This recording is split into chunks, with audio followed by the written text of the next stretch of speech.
Why are there so many podcasts about Tottenham? Do I want to know why?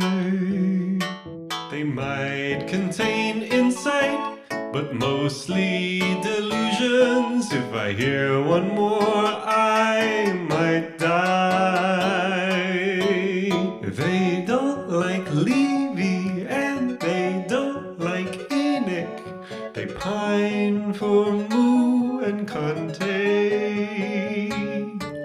Someday we'll like 'em, old Tottenham Hotspur, the podcast Clout Chasers and me.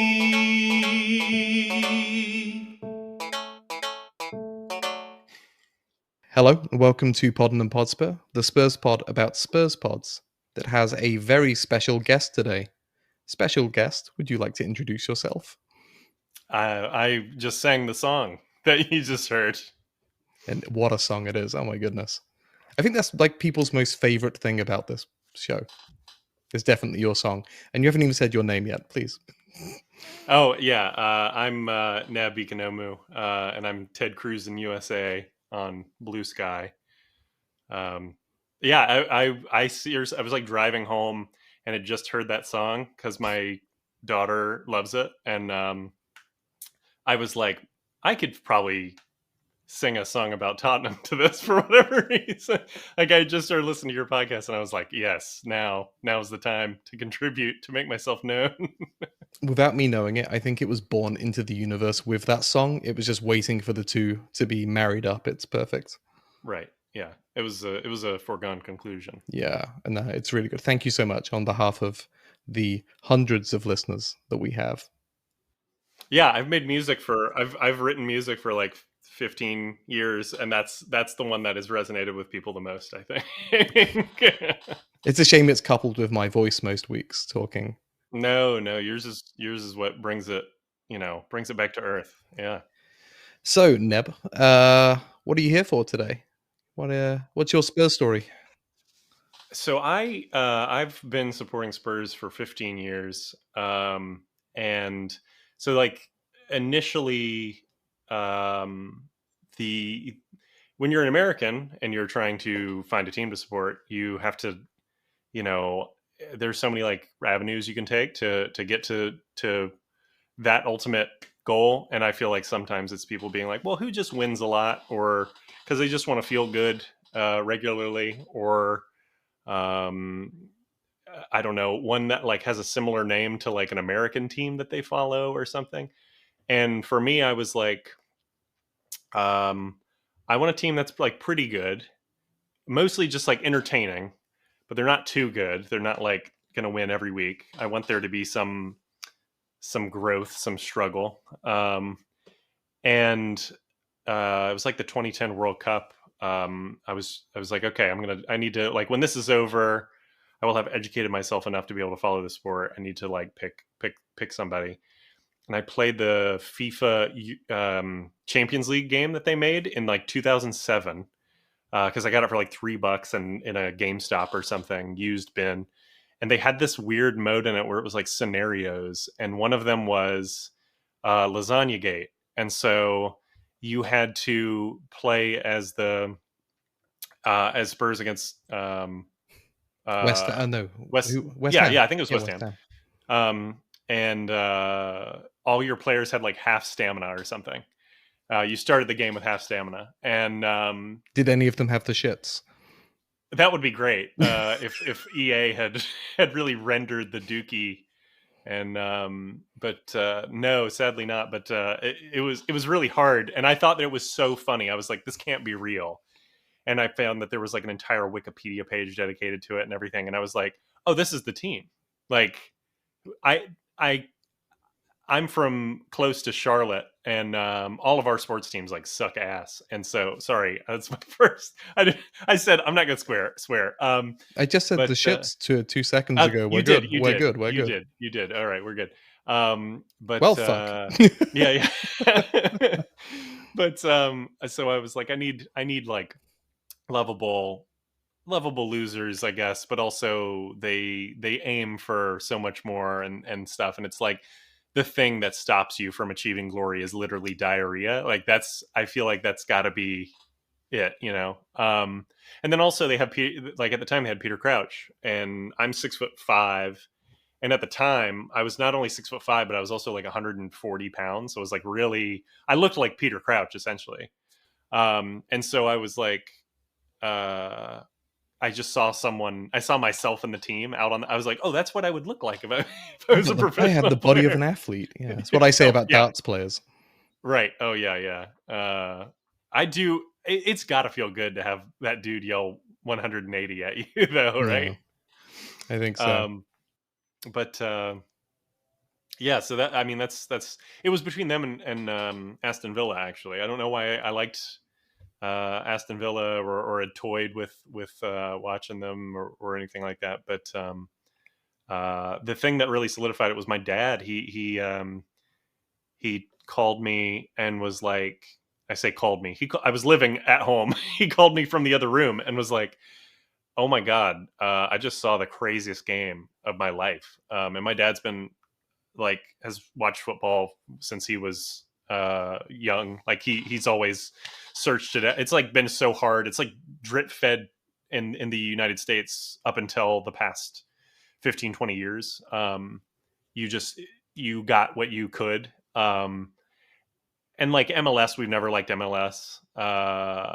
He was always like, if he could see anything like European, that was like the nectar of the gods. And so they were showing the Champions League, and it was the Taxi for Mycon game, and like he was like, there's this kid Gareth Bale who just showed up and scored like 3 identical goals, and it was like he kept doing the same thing and no one could stop him. And it's like something that we really love, the underdog in my house, and like growing up is just kind of like embedded in us to always kind of root for the underdog. And I think just seeing a defeat that felt like a win was really exhilarating. And then like I went and I watched the return leg, I guess, not really leg, but the when we beat them, and it was Gareth Bale like providing all the assists and stuff, and I was just like, this is amazing. It was like chaotic and beautiful, and like they weren't perfect, like they were and they were just like, sticking it to the man who was like Inter at the time. I think Rafa Benitez's Inter, so not didn't have the same sheen. It would have been great if we fucked up, Jose's Inter, because I hate that dude. But yeah, but we'll get there. I don't want to get too far ahead of myself. Yeah, I think it's really cool that American fans, especially if they come to the sport as adults, can pinpoint a moment much more clearly than those of us who perhaps grew up with Spurs in the blood. Like, there's never been a moment in my life where I didn't have like Tottenham Hotspur hanging over me like a horrible fart in an elevator. but to be being afflicted with and Tottenham the sweet relief of stepping through the doors. Yeah. So I think it's really cool. I was going to ask you about that.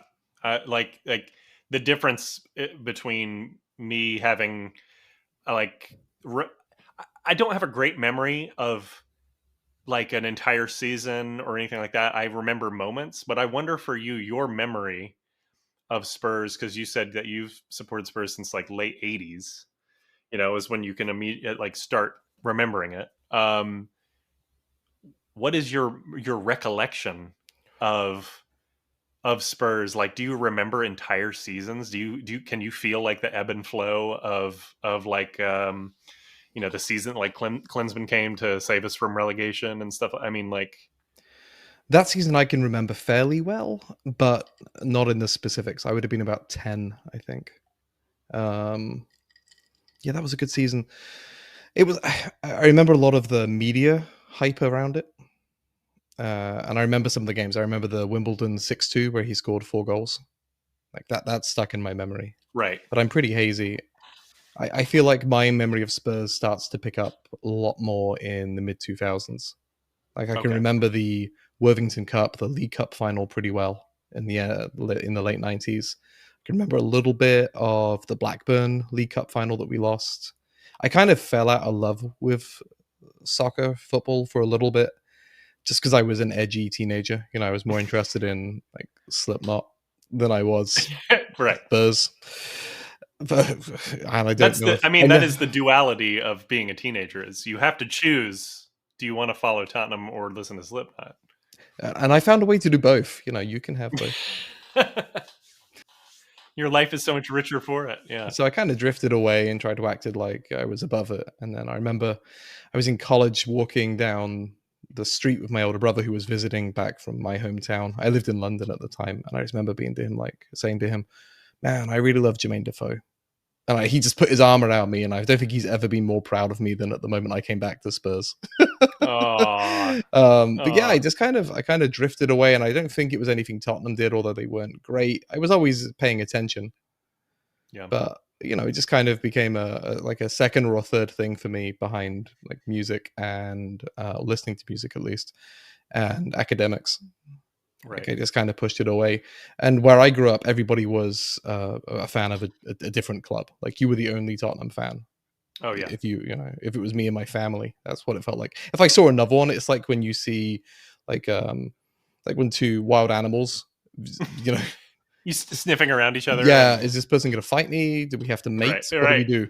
It's funny you say that. So like as an American, it's very, very rare to see another Tottenham fan. And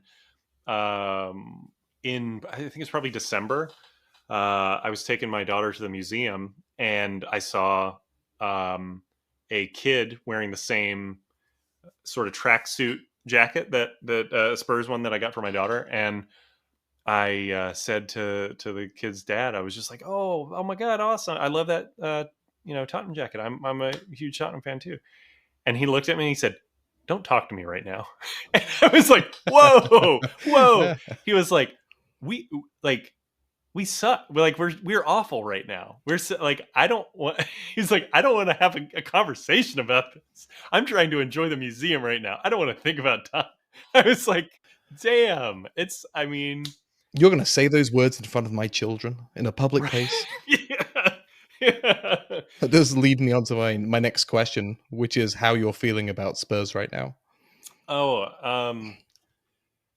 I am very thankful that I have more interests than just Spurs now. I'm glad that like my life contains multitudes because there was a big period of time in which it didn't, and I was like, I'm more crazy than I've ever been about Tottenham, but like I'm crazy about my daughter as well, and I'm crazy about other things, and so like, but whereas before I had nothing to distract me from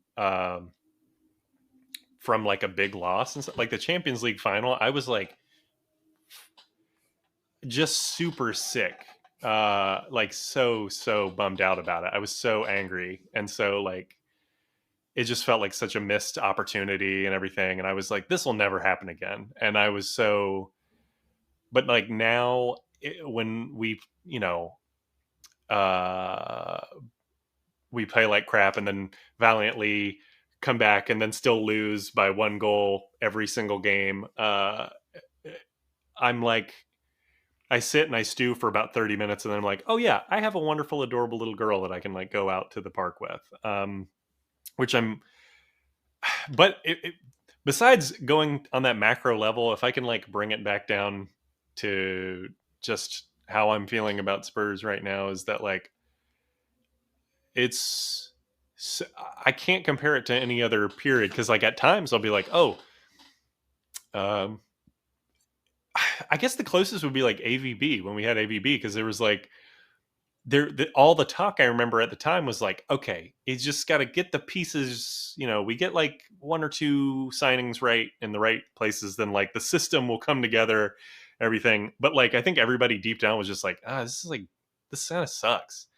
Whereas I don't feel that now, because for like under AVB, I don't remember there being games where I was like, whoa, it really worked, it really happened. The only game that really sticks out was like when we beat Man United. But like that felt like some weird aberration. Whereas now, when we kick a team to the curb, we're like, okay, yeah, that's it. That's like things worked, which is the thing that I hold on to, because I'm like, I've seen it work. I feel like this. I feel like somebody who's into like Eastern, like only using Eastern medicine or something like that, and I'd be like, I've seen it work. I've seen what it's done, and like don't come to me telling me like that you don't believe in this, because I know it to be true, and so I sometimes feel a little nuts about that. I sometimes feel very naive, but I find it very boring to be like just a whiner all the time and just to complain and be like, oh, just get rid of him and get us, I don't know, Lopetegui. Like, who would we get? Everybody's saying Iraola and stuff, but I don't know. I mean, I feel very uncreative when it comes to picking new managers. yeah. Even if, like, let's say Ange gets, hit by a bus tomorrow.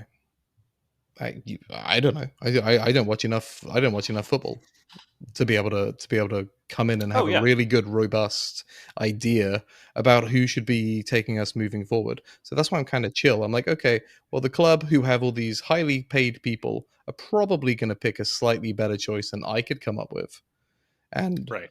and is going to be within budget and et cetera, et cetera. Maybe it's not going to be perfect, but then again, maybe that imperfection is the thing that leads us to glory. Oh yeah. Who would have thought that the guy who we picked up from Southampton, Right. 10 years ago would take us to a Champions League final? I mean, I remember I remember when we appointed Sherwood, people were like, he could be our Pep Guardiola, because he came, he was with the kids, and he came up all the way through, and it was I was like, I think at people's core, and it's why it's maybe a reason I hate gambling so much, is like everybody who follows sport in a, at least like at a base level, is a gambler. Mm-hmm. Is like, oh, I have the vision and I have the foresight that other people don't. I am one of the chosen ones who I can see that Tim Sherwood is going to be our Guardiola. Like that. It's there's when I'm, and we'll get to it with like Spurs Show, but I listened to probably about 5 different episodes. There's so many times in which people with such conviction say, oh, Nabil Bentaleb is going to anchor our midfield for the next 10 years and things like that, which are things that I thought at the time. But and then it's former players, or it's professional people who their job is to like know the game, tacticos and stuff, and like they don't know shit compared to just somebody on their couch. It's like there's so many factors involved that it's all vibes, baby. I mean, that's the currency that we deal in. I feel like it's just, we mentioned this, before we came on air, but it's those edge cases that really grab people's attention, and all of the sensible, not middle of the road, but the things that hit around the middle of the bell curve in terms of Right. frequency of opinion, that just kind of get washed into the ocean. But it's those weird little gems that are either genius or mind-numbingly stupid that really stick out, and something that I am concerned about in terms of listening to podcasts as much as I do is that I am only picking up on those edge cases.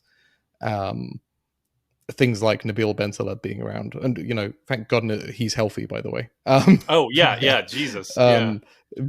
Anchoring the midfield for the next 10 years. Like, did I think he was pretty good when he came in? Sure. Did I think that? Oh, I loved him. Probably not. Yeah. So you're giving the game away, although anybody who's clicked on this has probably seen the pod title. We're talking about the Spurs Show today. Do you want to tell us why you picked the Spurs Show? That was, so when I started to support Spurs, I was like, okay, well, I have to begin my education. I need to like, I wanted to, sport is so much about lore.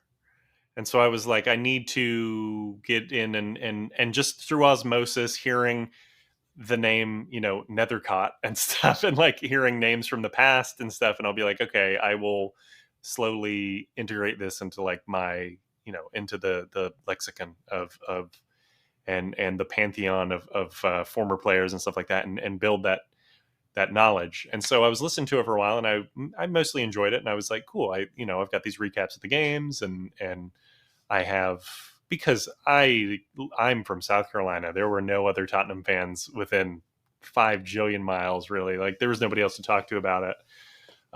And so that was my parasocial, being able to quote unquote talk to somebody about it, hearing them talking about it. But I only listened for probably like a couple years before I gave up, because when we were in the dark times and kind of in the doldrums, they would have certain people on who would just be so dour, just so everything's awful, get rid of everyone. And it was just like so boring to hear that every time. I mean, it's not like I need to hear somebody be stupidly optimistic, but I was like, I can't with this every week. Like I was already bummed out by the game. I don't want to have to relive it. And so basically I forgot they existed for 10 years or more.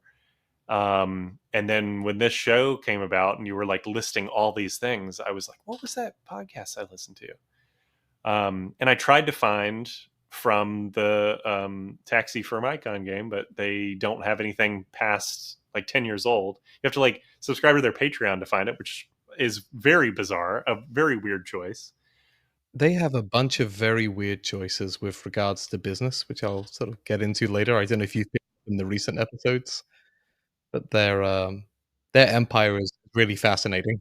I hear a BetterHelp ad whenever I listen to things, and that's never. I mean, I know that's ubiquitous. I know a lot of people. But yeah, I have my opinions on BetterHelp. We won't get into it. Before we came on, I was watching their first vodcast, which is like an archaic term, which I love. And it was sponsored by some jewelers in England that I've never heard of. And Mike Lee introduced it as being used by all the Premier League footballers.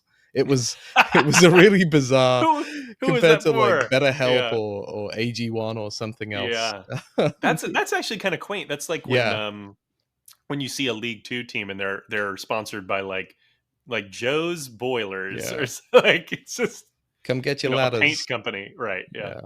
I mean, they've been around for years. I think I heard them say they're in their 19th year, so that puts them back in 2007. I think they said. Yeah, where they started off as the Spurs Show with Phil Cornwell, which I was thinking that I always associate him with the Spurs Show, but you look at it now and it's Mike Lee and Theo Delaney. Right. Mike Lee started the show. He was Phil Cornwell's agent. So anybody who listens now, and they hear the guy with the funny voices, the comedian, he's a comic actor. He was the personality that anchored the Spurs Show back in 2007. Yeah. It was built around him. Mike Lee came on as another Tottenham fan. They had some studio space that they capitalized on. And they weren't necessarily the first Spurs podcast, because I think that's Cock on Ball. I think that's claimed by them. That's the first Spurs podcast has that name. I'm very pleasantly surprised to find that out. And shout out Cock on Ball, still going, at least in terms of Blue Sky accounts. Yeah. But the name, the Spurs Show, was sat right there. Nobody had it. It's like the perfect name. I have Cock on Ball is the perfect name. I mean, that was an inspired choice. You don't go with the obvious. It is difficult to Google the Spurs Show. Oh, I thought you were going to say Cock on Ball. Like Cock on Ball, the SEO for that has got to be impenetrable. I'm getting something totally different. Yeah. So it's currently hosted by Playback Media. I'm not sure if that's the network that they started back in 2007, but they have a bunch of other podcasts. They have, I'm not going to be able to say this, Footballistically Arsenal, Heart and Hand, which is a Rangers podcast. They have a West Ham podcast whose name escapes me. It has an amazing name, a Fulham podcast, but by far and away, the jewel in their crown is the Spurs Show. As I said, hosted by Mike Lee, who, as far as I can tell, was a talent agent who's now moved into some hosting, and Theo Delaney, who I believe it was a commercials director, like an advertisements director. Okay. Two nice guys. They're nice to listen to. I think they play the straight man pretty well. Yeah. I mean, that's what their job is, especially if you go back to those really early ones. Like I did manage to find some. And Mike Lee is just sat there as the guy who has to keep reading out the format so that the comedians can come back to actually talking about Tottenham. Right. And their list of guests is amazing. I think this is, something which I found fascinating is I went back through the last 2 years of the people they've had on. And they've had celebrity Spurs fans, ex-players, social media personalities, Olympians. Jesus. Yeah, I mean, I've got a list here. It's ridiculous. They've had Danny Rose, Steve Sedgley, David Pleat, Paul Gascoigne, David Howells, Tony Galvin. I mean, I know some of these names are going to be in the Stuart Nethercott region for you, but No, I've so far I know all these. they've had some people who are in the Spurs orbit, like Daniel Wynn, Julie Welch, Paul Coit, Martin Cloak, Chris Paros from the Proud Lilywhites, Rob White. They've had journalists, John Crace, Tim Vickery, Paul Hawksby, Marcus Buckland. Here we go. Social media, Coach Ali, Ben Bowman, Barnaby Slater, Harry Scarf, Chris Cowlin. Celebrities, they've had Phil Cornwell. Who else we got here? Jar Wobble of Public Image Limited. Oh yeah, wow. Yeah, I never knew he was a Spurs fan. It's always fun when you find out somebody's a Spurs fan, and you're like, oh, thank God it's not Bin Laden. Bobby Davro, who we talked about a little bit in our DMs. Yeah, He's a celebrity magician, from what I remember. Yeah. Paul Whitehouse, another comic actor. Mm-hmm. So I think it's just amazing. Yeah, I did not realize they were so well connected. Which makes sense when you go back to having a comic actor an agent. An agent. Yeah. And I think that's really I think that's what's amazing about listening to some of these shows. So yeah, that was a good segue. Yeah. Well, I was thinking the way that we could kind of go through it. I know that you made an outline, and I hope that you're looking at it. I realize I'm all over the place, but I highlighted 4 different shows I listened to, all kind of around iconic or impactful moments since I've been supporting. And so one of them is the show's called We Beat the Scum 2-1. And it was when we beat Arsenal 2-1. That Scum. That Scum. Yeah, sorry. I realize. Just in case you were Red Scum. It's Red Scum and the red Scum. Yeah. Not the Clareton Red Scum. Or no, Clareton. What am I saying? Anyway, they it was really interesting because it was obviously the euphoria, and just the we never beat them. This never happens. We never. We all the time have games where we play well and then we lose, but this is one where we play well and then we won. And this was very early on this might have been Pochettino's first season, first or second season maybe. And it was like Harry Kane's big coming out and everything. The thing that I found really fascinating about it was, again, all of those calls into these it's like when people say preseason is the best time of the year because it's all about possibility and everything's just infinite and anything could happen. And so in your mind, you can only imagine wonderful, beautiful things. And so there was a lot of this talk about, Nabil Bentaleb, this guy's like Zidane, who at the time I thought the same thing. And I know that it was probably just a lazy thing because it was like, he has Algerian, ancestry and he's from Marseille or whatever. But I loved him at the time. I remember being like, oh my gosh. But it was so funny. You would have that. And then a literally 3-second yada yada glossing over the fact that they signed Delhi that window. They were like, oh, we didn't sign anybody. We got this kid, this Delhi Alley kid from MK Dons. $8 million or something. Yeah. Okay. Right. We'll see if it works out. Yeah. He'll never play for us. Nothing to raise raise your heart rate or anything like that. Yeah, he's the new Zeki Friars. Right. Oh, that's a name I haven't heard in a long time. God, whatever happened to him? That's a good question. And I feel like I don't have the answer Turkey, probably. I feel like he seems like a real sort of went to Turkey kind of guy. Yeah, James Madison went to see him. Did you what now? James Madison went to see him for a hair transplant. I might cut this bit out. Sorry. But yeah, so that it was really nice hearing that. The thing that I really enjoy through all of the episodes I've listened to is that they're pretty level-headed. relatively speaking. It's not only is it like this episode was 10 years ago, so it was really before influencer culture had really revved up and like YouTuber stuff and everything. Like it was kind of, that was just starting to begin. They mentioned Arsenal Fan TV. They said, oh, there's this channel, Arsenal Fan TV. I don't know. This was like, it was an unknown at the time. They were like, oh, it's pretty fun. You know, he's interviewing these guys, this pirate looking guy. I mean, even podcasts would have been a novelty at the time. I mean, this is pre-serial when it kind of exploded in the public consciousness. Like always there, but yeah, it's because I remember I listened to, I mean, Spurs Show was one of the, I guess one of the first podcasts I listened to was like 2009, but that was like when you would download it and then just transfer it over to your MP3 player or whatever. I'm really dating myself, and I apologize, but it's okay. The kids need to know what we suffered through. It's true. Well, the only reason I bring it up is because the format I think was important for what's the whole medium is the message thing. Mm-hmm. It's the way you communicate is fundamentally different if you are having to, if it's a pain in the ass to actually listen to the thing. And I think now the pace at which and the fighting tooth and nail to get eyeballs and earballs on you is so heated and stuff. It's like a nice break to listen to this show because it's like old dudes who that they didn't get into that. They're approaching this with the way that somebody would of men of their age, I guess.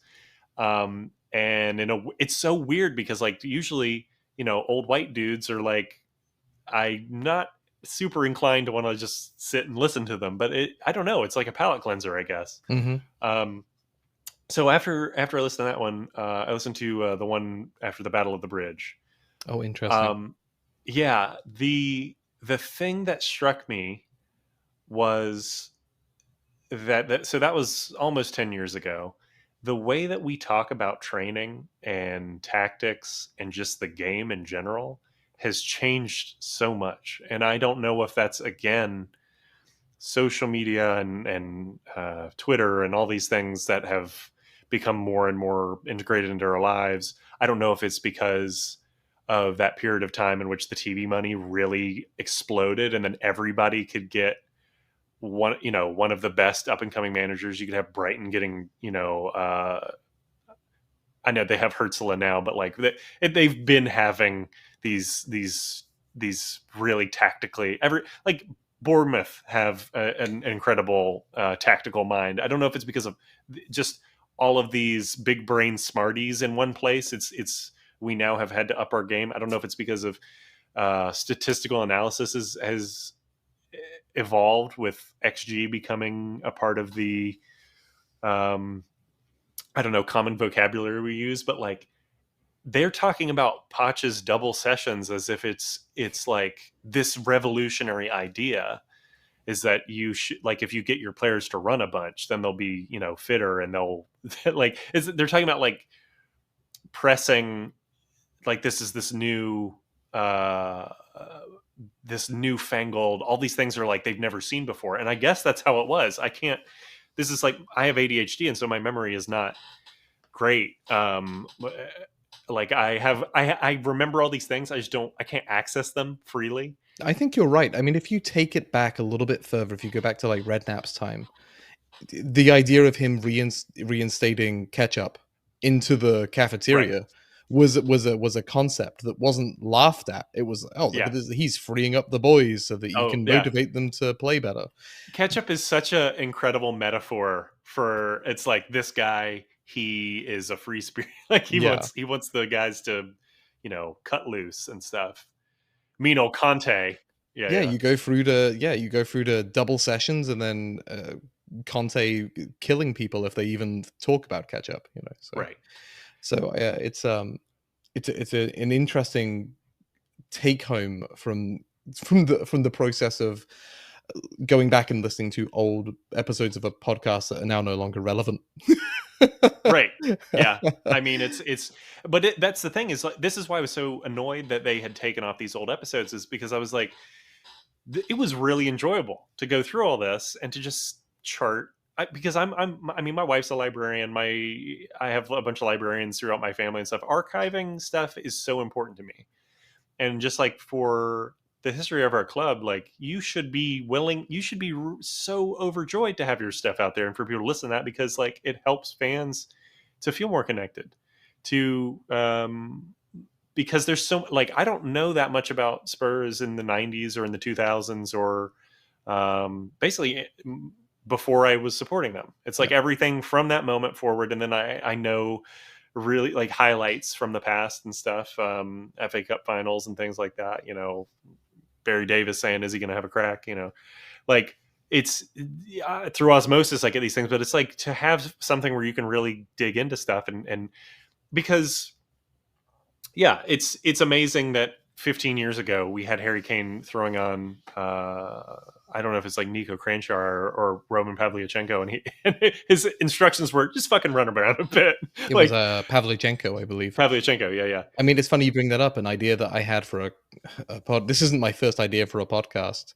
I actually thought of something like the Spurs 101 for new fans to come in and just have somebody just grab a topic like Lasagna Gate, like Harry Redknapp, like Harry Kane. Yeah. And you just talk about them for an hour.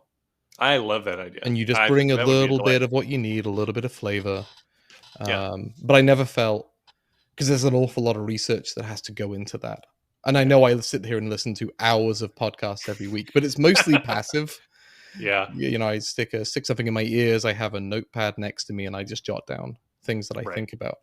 Whereas for that, it's a lot more active. And if you get it wrong, you can be very wrong. Whereas if you're talking about opinions, like I like old English guys shooting the shit for an hour, isn't really going to offend anybody, versus I completely misrepresented the sale of Sol Campbell to Arsenal. Yeah. But I think that's really an important like touchstone, all of these things for new fans, because we talk a lot at the moment in, at least in social media spaces, about people coming to the stadium and being tourists. And I feel like there is not a truth to it, but there is an opportunity there to address that if it is indeed a problem. Because I mean, first off, like so much of it is just kind of dripping with racism. Is because I mean, it's the Korean fans, is that they say, they go, oh, we sign these players as marketing and all this bullshit, and like I agree, we need to start to, or I want these people to just shut up and to say, and to recognize that this is so exciting, that there are people from the other side of the world who are so passionate and are like filling the stadium.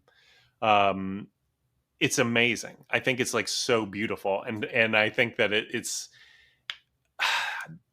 a classic thing where the thing that you should be probably mad about is that like ticket prices are insane, or things like you should be, I don't know. I can't tell anybody what they should be mad about, but I think that having more people be invested in like this beautiful club is a weird thing to die, like a weird hill to die on. It's sports fandom is a weird petri dish of society at larger, you know. So we're talking about things people should be upset about X, Y, and Z. Yeah, but they're going to focus on the person who is different. Right. And that's exactly what we're talking about here in football. You should be mad that you're paying over £1,000 for a season ticket. They are, but the thing that is in their face every week and has been amplified by outside sources in other areas is the other.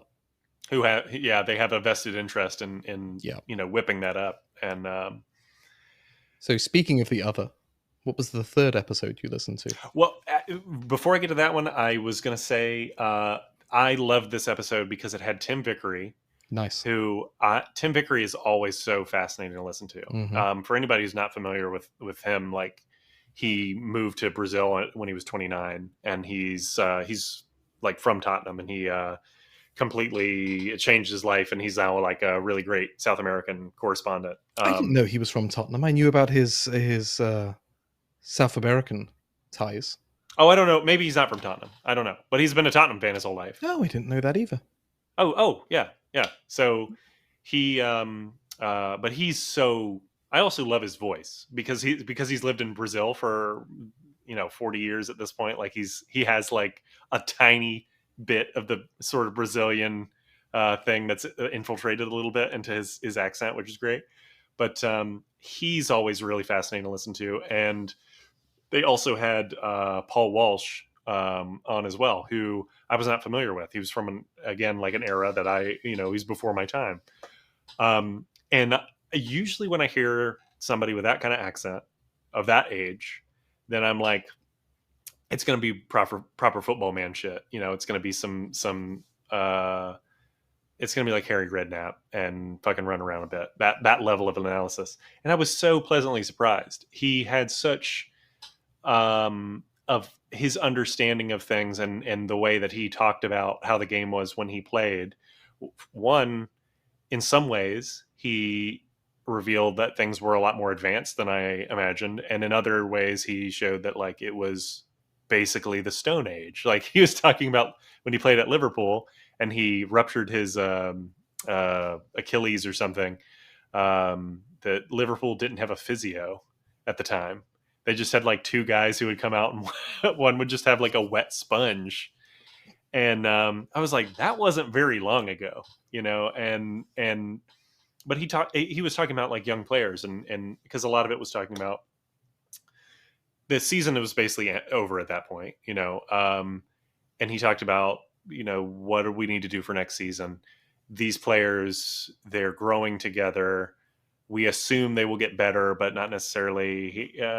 Vickery talks about he thought Paulinho was going to be like the next Frank Lampard. I know everybody thought that. Everybody was super excited. It's just hearing people's views of the future and things that they were so excited for almost 10 years ago, and just comparing that to how things turned out. It's really interesting to see, based on people's life experience, like what maybe how accurate they were. And I don't know, it's different from person to person, but like the Battle of the Bridge episode, highly recommend. They go into more than just the game. They go into how you treat young players, how you kind of bring them through. I just I can't recommend that one enough. That was my favorite of the ones I listened to. Some nice parallels to what we're seeing now with the current squad. Oh, absolutely. Berraval and Gray and Mikey Moore, etc. Yeah, because it was. They talked about. I talked about Ryan Mason and Tom Carroll. They were like, Mason. They had their misgivings about Mason that I feel like they were like, he will never be Tottenham manager.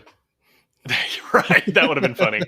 But they were like, this guy who he's only breaking into the team at 24 and stuff like that, and Mason wasn't with us that long, and Tom Carroll, I think he's in like the 4th division playing right now. He's still playing now. The Game is About Glory did the really good profile on Tom Carroll just a few weeks back.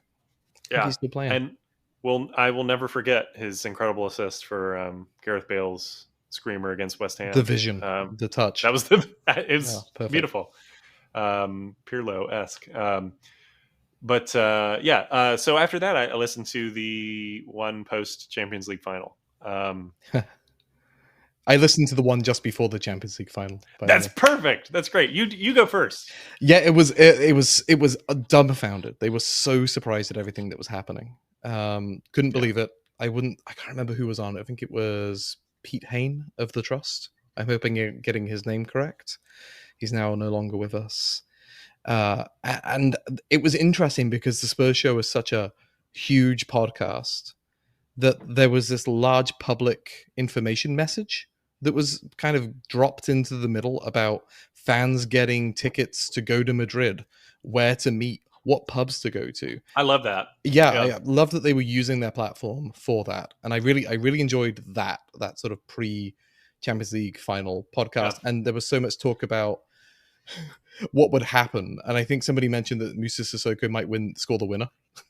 I think that came up Womp that we womp. would maybe go one down and then we'd come back and win, and maybe Musa would score. And yeah, that did make me shed a solitary tear. Right. But there was hope. Because he had such a great season. It was such a like redemption for him. Yeah, something went wrong. His wish turned out to be slightly cursed for Right. Yeah. for the season he had. Yeah. So how did they change post Champions League final? Well, it was again with them kind of speaking with the fans directly in a lot of ways. Like the first 20, 30 minutes of it was I'm talking about like how the transportation was horrible, and they flew Thomas Cook Sport, and it was like they were super. They basically got to the stadium with just like I think they were still late, but I remember that. Yeah, I yes, I remember that too. That it was like a whole snafu. But what a nightmare! again, You know, it's like oh right, once in a lifetime you've probably paid through the nose for tickets. I don't think oh it's yeah. quite Super Bowl prices, but it must be getting there in terms of. They were the numbers they were mentioning was like 3,000 to 7,000, Well, depending on that's pretty close. yeah, depending. I mean, and I think that was like might have been if you were buying it like I don't know, if that was like a secondhand market thing or what, but they were just like shame on you UEFA basically for not well the airline was awful and then UEFA was horrible in getting them into the stadium, but yeah, they were kind of I guess the benefit of being a Spurs fan for your whole life and you're in your middle age at that point is that you're like, oh, I know, don't worry, I know the drill, I know how this ends. That's like you can dream, but we know how the dream turns into a nightmare at some point. um and so for me being like I'm depressed forever and I just keep thinking about it, I just keep getting upset. They were like, yeah, well, when you're a Spurs fan, this is what happens. Musa Sissoko gives away a handball in the first 20 seconds. It Like did feel that's like that, didn't it? It just right. you knew that it had to be the stupidest, most unexpected thing that could ruin everything. And that game, it's really funny when you recall something a certain way, and then you can go to somebody who's just experienced it in the past, and like you can have validation for being like, okay, I'm remembering this accurately, or to be completely proven wrong. But in this case, I was like, I remember there was the handball, and then it felt like we were just slowly being strangled for 90 minutes.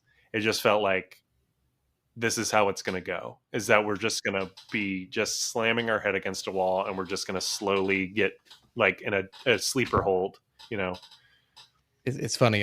In the pre-Champions League pod, they mentioned how neither team knew how to lose.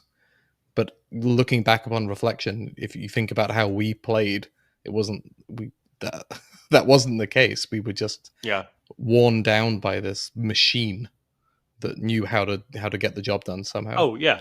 Well, the thing that they brought up that I thought was really good was that they said, well, it's also great that like they're closer to more context around the time, and so they said, I know this is like easy to look up and to see and stuff, but they're who has time for that nowadays? Right. Liverpool was in the final the year before, lost to Madrid. And so they said, he was like, Klopp must have just said to them, I know what happened last year. We tried to play our game and that didn't work. So do whatever the fuck you got to do, basically. And that's exactly how they played. Like it was they were dirty and practicing the dark arts, and not something that Klopp is typically associated with. And so, yeah, it ended up being a real sort of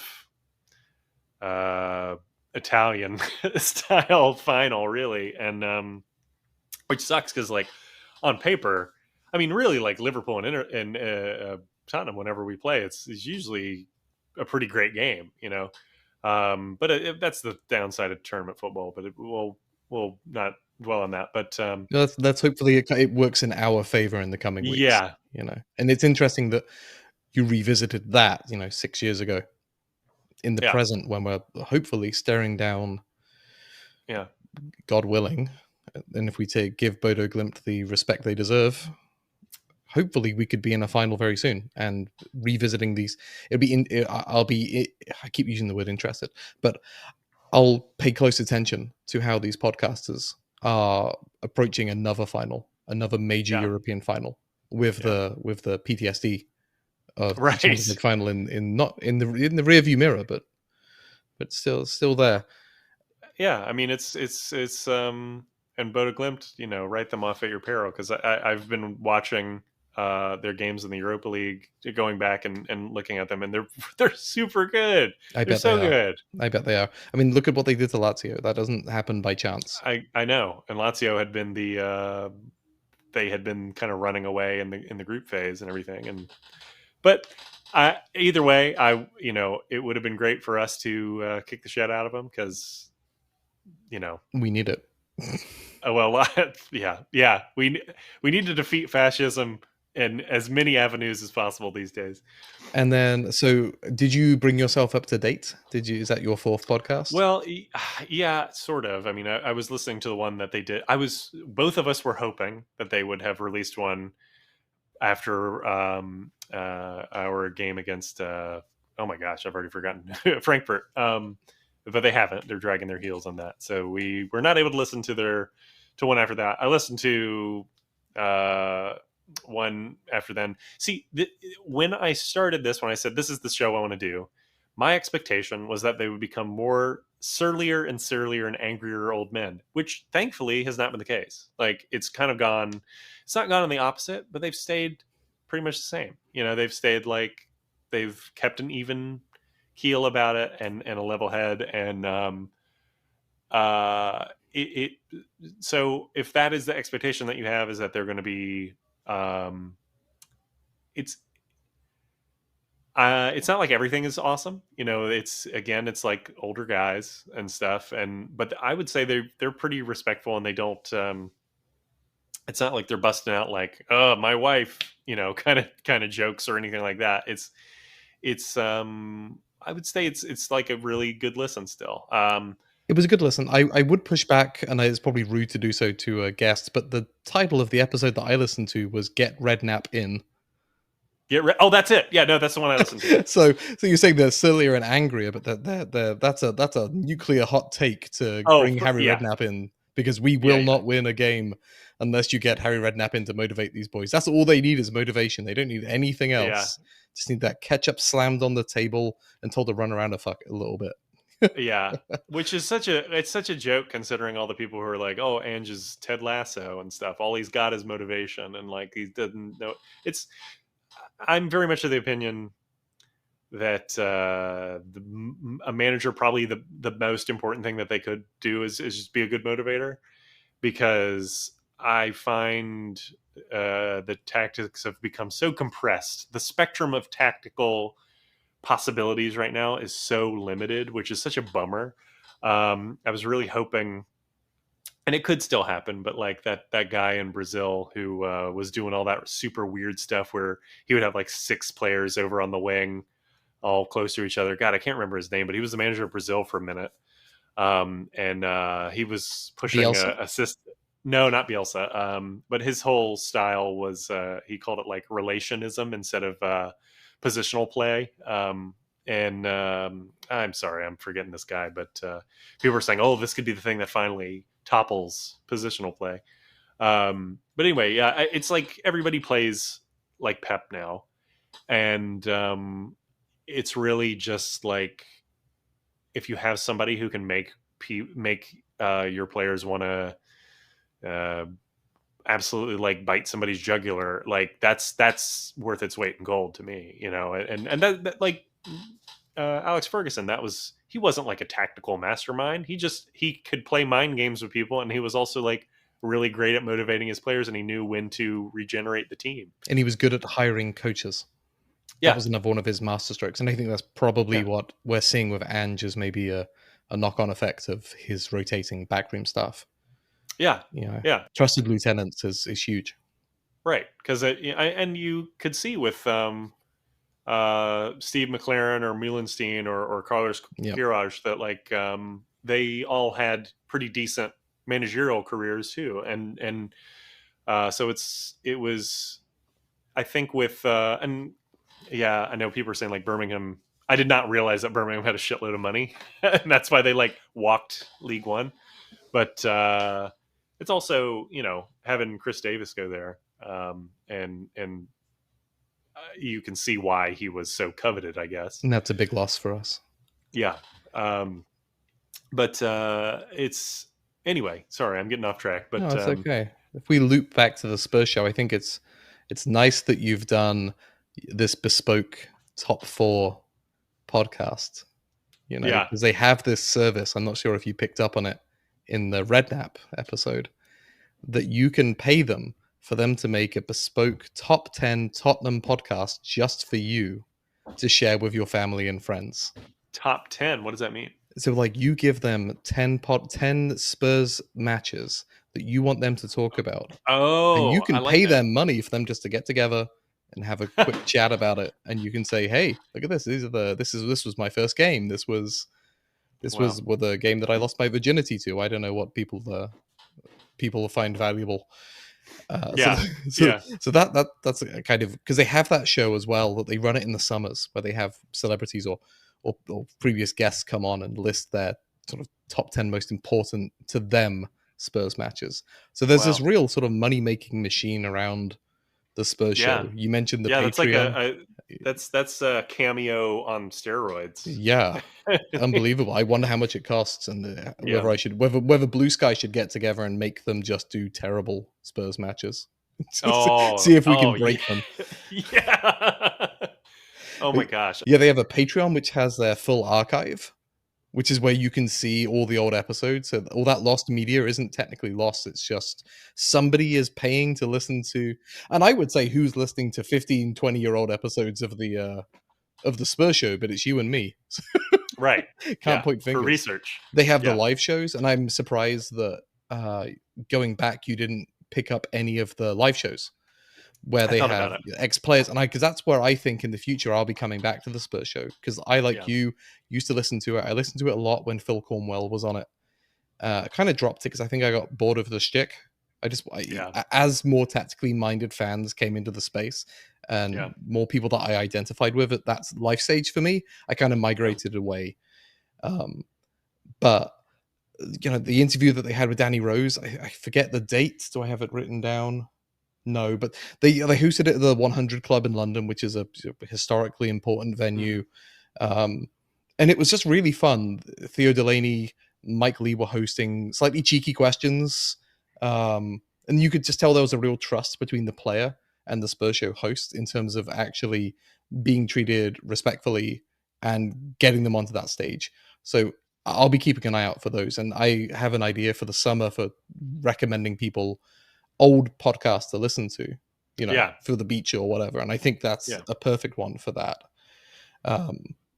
So they have that. They've got their merch. They have a whole bunch of t-shirts that they sell. They've sold books. They have an app, which I just can't wrap my brain around. If you try to go to the Spurs Show website, it tries to redirect you to an app that's only available in the UK. I have no clue what it is. I don't know what's on it. Is it just the website for old people? I tried to download it too. I couldn't. Maybe I need a VPN or something. Fascinating stuff. I don't know. So they've taken this platform, they've used it to, I think they've amplified some cool voices. Like I mentioned, some of the social media people. That's great. They're making money. That's good. And they're doing a pretty consistent product. Like you know what you're going to get. It's like the Pierre-Emile Højbjerg of Spurs pods. I wouldn't say there's like one thing that particularly is outstanding at, right? Yeah. Like it's not the funniest. It's not the most tactically astute. It's not the most, most ranty. It's consistent. They put in a good job. And when you need them, they'll be there. Yeah. Well, except for when we needed them. They weren't. Who knows why? I mean, it was Bank Holiday Monday in England, so maybe they decided to take the weekend off.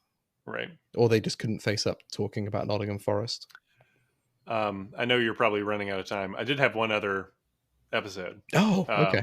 Which was when Mourinho was appointed. Sounds good.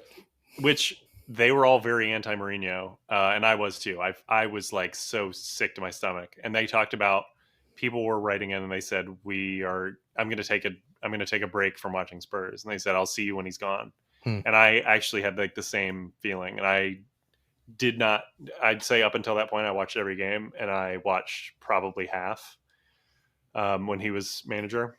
Such a weird time because he had COVID awful. too. You know, we had the COVID season.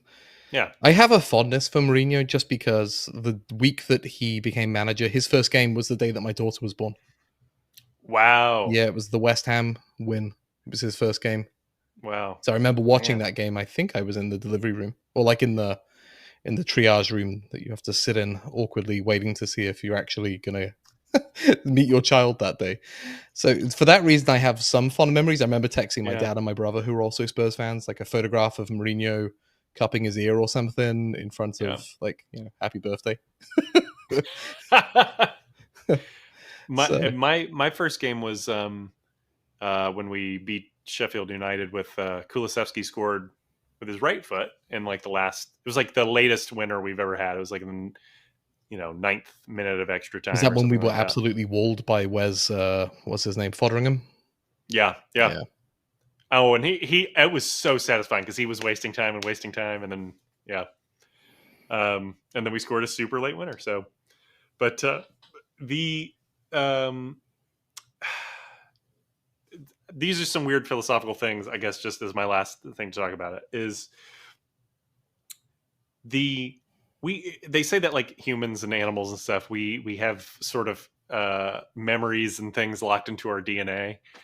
And I just wonder, like people talk about a club has a DNA, and even when over this period of time, from when I started supporting to now, it's been a complete rotation of it's none of the players who were there when I started are there anymore. And like, but it still has the same vibe. Like, do you feel like that a club can have a DNA? And I think that some of it comes from the fans. You know, the that's vibe. That's what I came down on. The way that we frame a player. You know, the way that the previous experiences we have and what we're looking for in our champions, even if they're not winning anything. Yeah. You know, the way that Spurs fans will rally around a slightly tricky winger or somebody who's just really fast, whether it's Aaron Lennon or Gareth Bale or Mickey van der Ven. I think that's part of it. As for whether they're actually on the pitch, I mean, the identity changes, but we always want the same thing. We always want attacking football. When we're forced to not have attacking football, we throw our toys out of the stroller or the pram, if you're listening in the UK. I don't know why I'm so insulting to the place that I was born. And so we end up forcing the club into decisions that maybe are not 100% born out of footballing principles that the club at that time wants in terms of the structures in place. But we as gatekeepers and stakeholders in the identity of Tottenham Hotspur Football Club are imposing upon them. Maybe.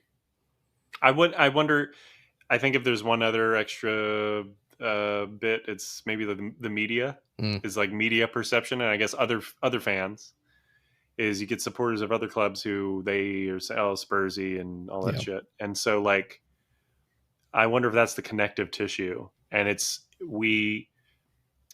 like in Russian, they don't have a word for pink. I just see it as light red. So they have a word for light blue. And so they perceive light blue as a different color than blue. Whereas they don't see pink as that different than red. They just see it as light red. And like language dictates how you view the world. And I feel like the way that we speak about Spurs completely colors the way that we enjoy them or experience them, I guess. We didn't have a concept of Spursy until it was named. Maybe, I think there's something to that, because it's then everybody you can just bend things to meet the definition. I think like people have preconceived notions about Ange. We talk about all the time is that people keep saying, oh, his high line and his naivete and stuff. And it's like, you can point to all of these moments, these times in which statistically it's provable that we don't have that high of a line and all the like. But when people, I don't know, just say things and it gets locked into your brain and that just becomes people's reality, I guess. I don't know. So what do you think of a large podcast like the Spurs Show? Do you think that they are reflecting that language, those frames, or do you think they're reinforcing or creating new frames? I think that there's I hate to say a bit of both, but it's a bit of both. I mean, it really is like, because I think it's very difficult to resist as you get older, the comfort of cliches, of the received wisdom and things like that, and so you I think to their credit they try to keep modern and to keep viewing things, because like modernity and the game, it's going to breach its way into your world, and you're not going to stop supporting the club. So it would be very weird for you to have the mindset of you're watching them from the 80s when they were playing in a mud pit, when they are now playing on like a silk carpet, and it's basically a different sport in so many ways, it just in terms of. So I think that they have gotten with the times in a lot of ways, but it's all very cyclical. So them being maybe out of touch makes them feel a little progressive in some ways, because they're not overreacting to everything. They're saying, oh, well, they're from a time in which you didn't sack the manager so quickly. And so, yeah, they were saying, get Redknapp in. I think that was like a tongue-in-cheek thing. I think it was like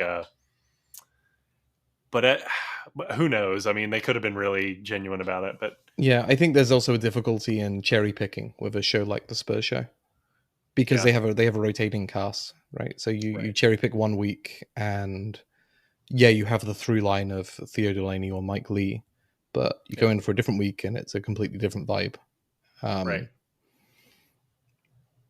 So I'm not sure quite what to use that for, but it's a problem with this format, right? Like if you go and you look at something like the Extra Inch, you've got 3 guys who are going to be there every week, so their opinions you can track over time. Right.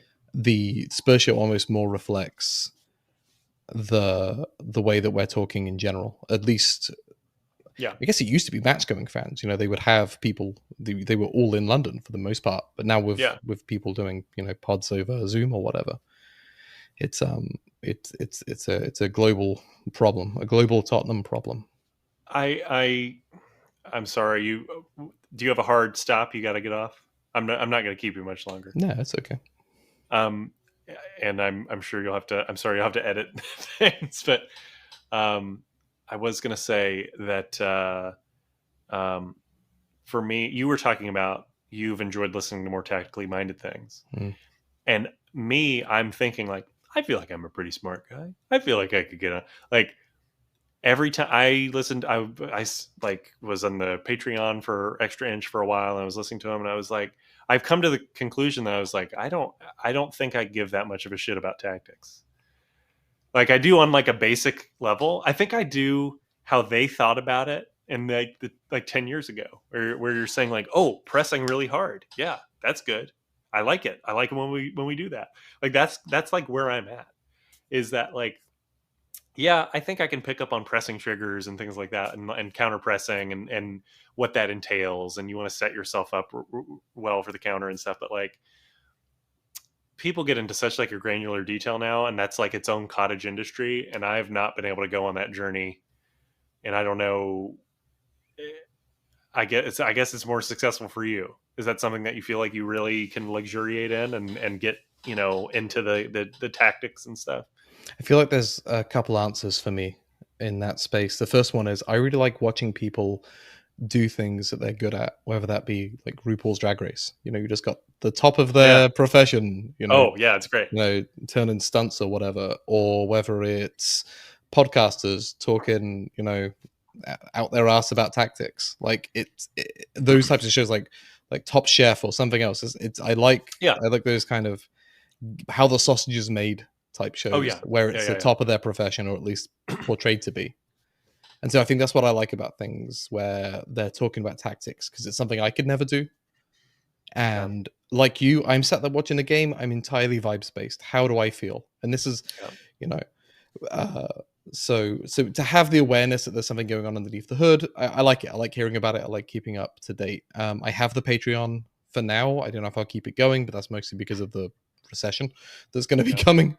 Yeah. Sorry, boys. And the other reason is I have a scientific training background, so I just kind of like quantitative analyses of things. Like if anybody's Yeah. followed me on Blue Sky, like I'm putting out stupid stuff every now and then. I'm the guy who did the swearing analysis. You know, like Yeah. I like people who go a little bit too deep into things that you probably don't need to go too deep into, because that's where you Right. find the diamonds. Yeah. For me, I'm like, somebody had a very funny skeet, I guess, on Blue Sky about, they said, it's so weird. Like AI is, it's like 40% correct about things I'm an expert on, but it's like, it's always correct about things I'm not an expert in. And that's kind of how I feel about like tactics things. Is I was like, I guess they're really knowledgeable. I mean, no offense to anybody who does like a tactics podcast, but I have, it's Dunning Kruger all the way for me. Like I'm like, I have no, I cannot verify how accurate anything is, and maybe that's why I can't get into it. It's because I'm like, there's not enough that I understand to, you might as well be talking to my daughter about it. Well, I'll have to get you back on for the extra inch. Or Yeah. one of the, well, just put you through the ringer. Yeah. So I listened to a bunch of episodes. I don't know Yeah. the fuck was going on. I have a question. It's just one. What is XG? Yeah.